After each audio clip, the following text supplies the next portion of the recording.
My name is Kit Karbler. I own Blake Street Glass. I am a glassblower for 40 years and I've been in this location for 37 years. We started November of 1979 at 1852 Blake Street, and in October 10th of 1982, we moved to this location. I went to graduate school at UCLA in glass, and I was pretty much tired of living in in Los Angeles, and it was either going to be Denver or Seattle, and I looked at the weather and I chose Denver. My career would have been very different had I chose Seattle, because Seattle became the center of the universe for glass. So it would have been very different. I'm glad that I chose Denver. Currently, my role here at Blake Street Glass Studio is helping Kit Karbler and Dmitry Rudenko produce all of their Blake Street Glass Studio pieces. A negative part of the economy being strong for artists is that property is usually a lot more expensive.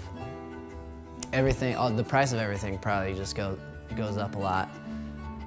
Positives, the price of everything goes up a lot. So people have money, so they're actually willing to spend, money on really pretty things that we make. My advice for a new artist joining the scene in Denver is probably just don't get discouraged. Because, there's so many people moving here, so many people our age, and at the same time, there's just as many new things starting,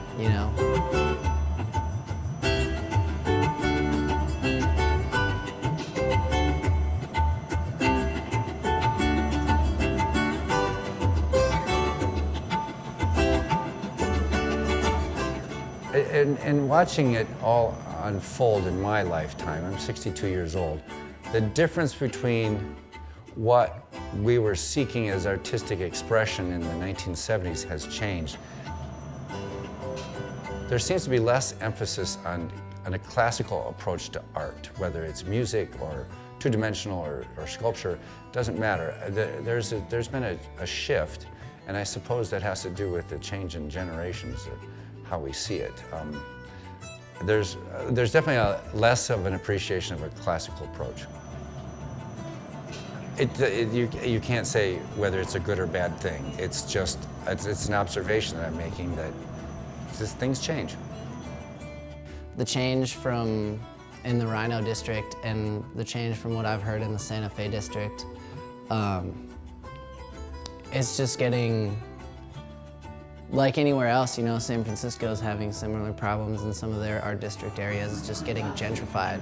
All the artists moved here because it was cheap and sketchy and nobody else wanted to live here. Everybody's feeding off all the artists, basically, from their hard work back in the day. So now we're gonna have to go to another spot that's less developed and make that place a little bit cooler. The economy in Colorado is very good, as you know, and it's a good time to sell property if you own property. And I have seen that cycle in my life, and it's a no-brainer. It's a good time to sell. It's not a good time to buy. So at this point, we'll move the facility and set it up in a rental location. Right now, tentatively, it looks like the place that we're going has a lot of potential, and we like the people that are involved in it and the idea behind it to create an arts community.